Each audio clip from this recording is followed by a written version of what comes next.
In this video, I'm going to be reviewing all of the books of A Song of Ice and Fire by George R.R. Martin.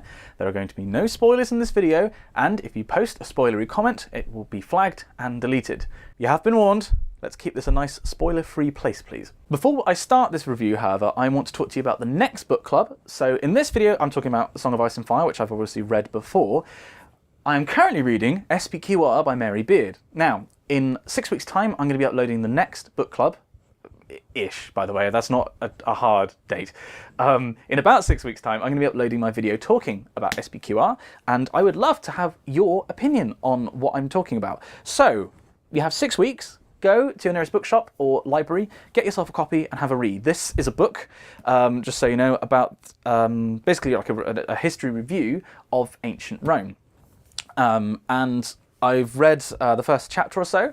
It's very well written, meticulously researched. I'm enjoying it a lot already. So if you're into historical stuff, or perhaps if you enjoy the Game of Thrones, check this one out. And I really look forward to you coming in 6 weeks' time and talking to me in the comments about what you thought about this book and disagreeing with me about my review, because it's probably going to be wrong. Right, let's get back to the matter at hand, shall we? So in this video, I'm going to be looking at this small tree in my hands and asking the questions, are these good books? What did I like about them? And should you read them? So, for those of you who somehow have not heard anything about Game of Thrones, this is the first book in A Song of Ice and Fire. The two are used pretty interchangeably. And it's a fantasy novel, fantasy series, that is very much set in the real medieval world, as it were. So the period of European history, approximately the 15th century. The events of the book are quite closely related to the events of the Wars of the Roses in England, which were the 15th century conflict about royal succession. To start with, at least, the book is all about these warring houses, the book series is all about these warring houses vying for control of this fictional land of Westeros, which is basically Western Europe. As the series goes on, however, it becomes very clear that this isn't just Western medieval Europe.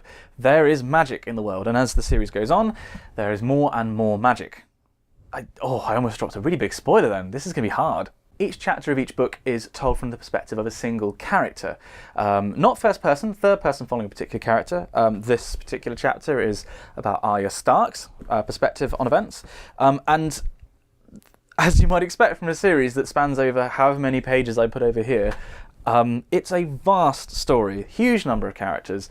It's difficult to keep track of everyone, to the point where the author actually includes a sort of an appendix at the back where he goes through each of the houses, who everyone is and what they do. And then at least in this first book, he also includes a chronology of events. And a series of this length and this kind of setting lends itself to a comparison to The Lord of the Rings by J.R.R. Tolkien, not least the fact that the authors actually share the same middle initials. I never thought of that before. But where the two book series differ is in my answer to the first question about whether these are good books. Because to me, a book can be good because it is entertaining, it tells an entertaining story. It can be good because it is well written, the prose itself is gorgeous. Or it can be good because it addresses a particular question in society, a pertinent issue, hits the nail on the head, so to speak. Now, The Lord of the Rings is rightly regarded as a classic in its genre because it tells a fantastic story. It is incredibly dense and deep, and an awful lot of original thought has gone into it.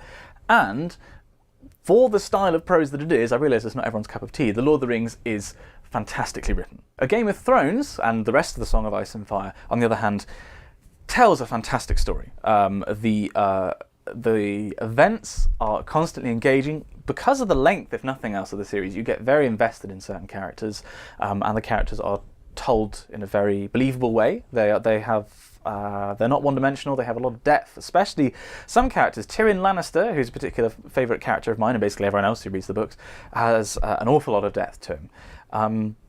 But where I think the comparison falls down to The Lord of the Rings is that the prose just doesn't match up. The prose it's not simple, but it's not beautiful. I think perhaps Game of Thrones is suffering because I recently read Ian M. Banks for the first time, and the difference between these books is they both have fantastically engaging stories. Game of Thrones more so than Consider Phoebus, but the language in Consider Phoebus and the text is just beautiful. But I don't actually mind the fact that in Game of Thrones, it's not.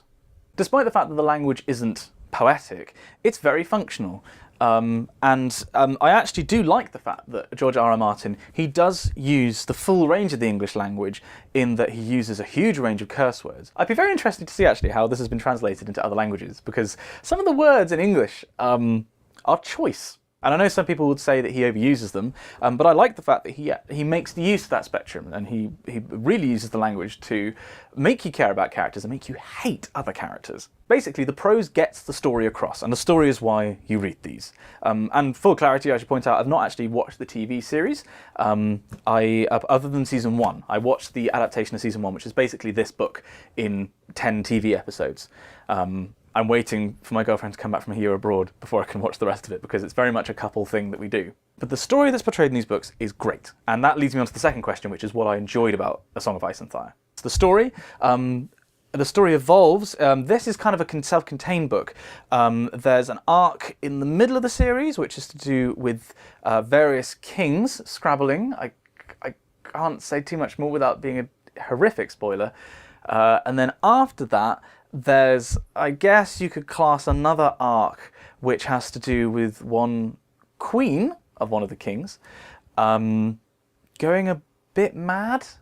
Oh, this is so hard without spoiling it. That queen, I've got to say, there are very few characters that I can think of that I've hated as much as I hated. I may as well say, it's Cersei, it's Queen Cersei. I couldn't stand, when she's properly losing it. Oh my days, I really, really hated you, Cersei. And of course, everybody hates Joffrey Baratheon because he's just...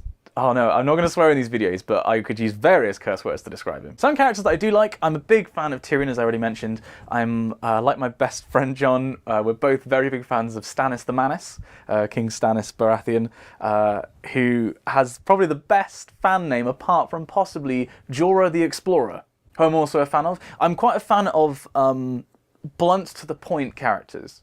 Tyrion is an exception because he's a dwarf, if you don't know anything about the series, and he is kind of unique in the world in that he's using his brain rather than physical strength, as basically every other male character in the series does, and not his sexuality, as basically every female character in the series. That's a point to come back to. Instead, he uses his intellect to try and get his way through the world. Him and another character called Littlefinger, who I don't like as much because he's not made quite so human. He's actually a little bit creepy, to be honest. Tyrion is a favourite, but yes, I do like these characters that are very to the point and brusque. So to that mind, the Hound is a particular favourite. I'm going to use the code word here. I really like the Gravedigger hypothesis, and I hope that for the TV series, they go for Clegane Bowl. Is that a spoiler? No, that's not a spoiler. If you don't know anything about this, you don't know what that means. Don't look it up. Although if you have read all the books or watched all the TV series, there's a great YouTube channel which I'll put up here called Alt-Shift-X, I think, which is about Game of Thrones fan theories. That is one of them. The Gravedigger hypothesis and Clegane Bowl are two hypotheses about Game of Thrones. And yeah, if you've read them, go check that out because that's fun. In the same way that I like Tyrion, who's actually quite a tortured character, a very well-rounded character, there's another character called Brienne of Tarth, who... Again, it doesn't fit into these easy molds of strength and sexuality. She has her own path in the world, and I feel for Brienne. What you also find is that as well as these big characters that make it into the mainstream media, you also get attached to minor characters.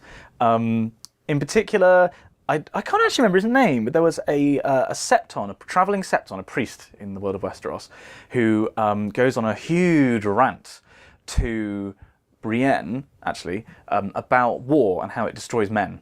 And that was a very preachy part of the book, but I actually really connected with this priest and his dog called Dog. I'm also a fan of Strong Belwas, who I don't believe has made it into the TV series. That's another point, actually, is that there are quite big differences between the books and the TV series. I mean, obviously, if you've watched the TV series, you know the story, but there's an awful lot more going on. I mean, when I talk to somebody about the most recent season 5, so actually no, the season 6 is airing at the moment when I'm recording this, there's an awful lot of very big plot points that have been left out. The Iron Islands have not seen as much attention as they should have done from the sounds of things. So if you like the story from the TV series and you like the world that's been created, I'd honestly say give this a try. Maybe don't buy them because they're quite an investment. They're quite big books. Go to the library, although I'm sure that every library's copies are on massive weights at the moment, and give it a go. I took about 100 pages, maybe 150 pages to slot into the world and get used to the language and the violence, because that's another thing to point out. These are very violent books. But I got into it and I became a huge fan when I wasn't actually expecting to be honest. I kind of just tried it on a whim, and I'm very glad I did. So if you'd like to sort of fall through the cracks that the TV series have allowed to form and see the full picture, I can definitely recommend the books. But I will put a caveat on that at the end of the video. Before then, I mentioned earlier about this sort of dichotomy of power and sexuality between the men and women of this world. And in a way, it's almost like a hyped-up version of what we perceive medieval society to be like. And a common criticism that I've heard of George R.R. Martin is that he only writes female characters whose way of getting ahead in the world is to spread their legs. Now, I think that there is some truth to that criticism. Some characters more than others, but I actually like the way that George R.R. Martin writes his characters between the genders, in that he writes them both as awful people. Basically, everybody in the series is either impotent and kind of incompetent and just at the mercy of everyone else, or they're like lions and incredibly power hungry. And I think the point that he makes with the women who do get ahead by sleeping around is that they are using the power structures that are available to them in this world, in a feudal medieval world that is really ruled by the sword. Men use the swords. They're the ones that have the physical strength. Women physiologically don't have the same strength as men, apart from Brienne of Tarth. And so they use whatever power systems they have at their disposal within this world.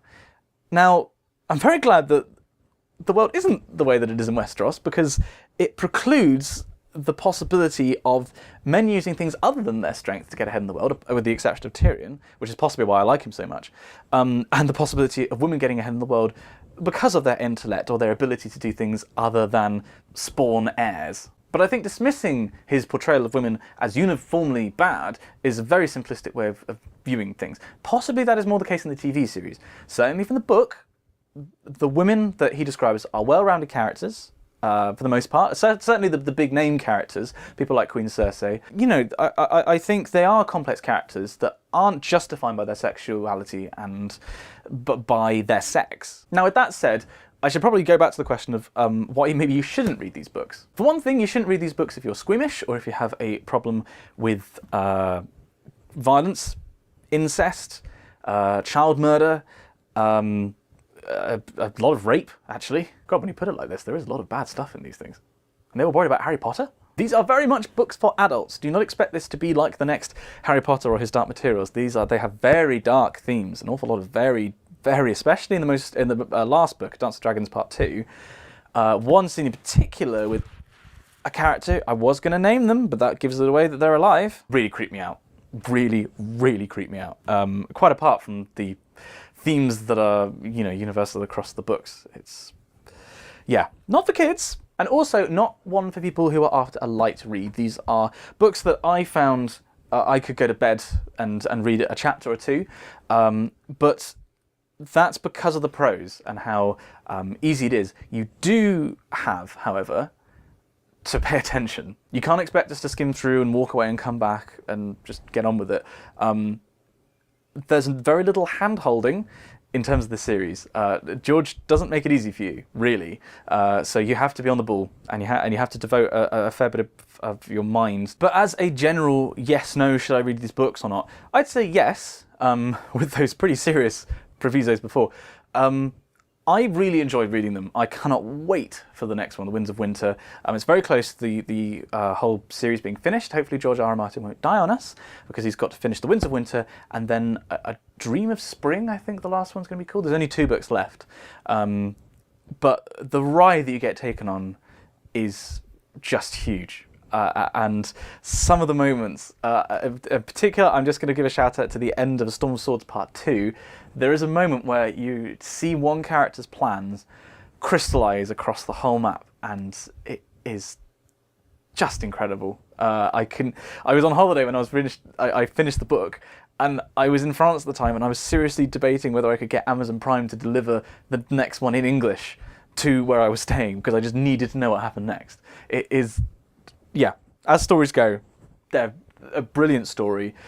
Perhaps a little bit simply told, with a lot of violence and sex along the way, but I enjoyed them an awful lot. Now, however, we come to the part of the video where you tell me that I'm entirely wrong. So, down there in the comments, I want you to fight me. I want you to disagree with what I've said. I want you to talk about his portrayal of women, and maybe differences between the TV show and the books, perhaps why people should read them and maybe they shouldn't read them, and also who your favourite characters are, because I imagine that people are going to have quite strong opinions on this. But please do comment, and if you like this video, do please like it, and you can subscribe to the channel. I'm going to be doing, as I said at the start, Merrybeard's SPQR in a couple of weeks' time. But yes, please do comment and get engaged with me. I love to talk to people about this stuff. So talk to me about Game of Thrones, please. I hope you enjoyed this. Thank you very much for watching, and I will be seeing you in the book club in about 6 weeks' time. Somebody commented on a video where I talked about this before, about the fact that they struggle to read Ian Banks because his imagination is so vivid, you have to sit and think for a bit about what he's actually talking about. Just to quickly mention, I mean, a big thing that's happened to me recently is I went to Vienna. If you didn't see, I vlogged. That's a use for that wall. I'll put further over, Simon. I'll put video stuff up here. So yeah, I went to Vienna with Tom and presented my work, which was great. And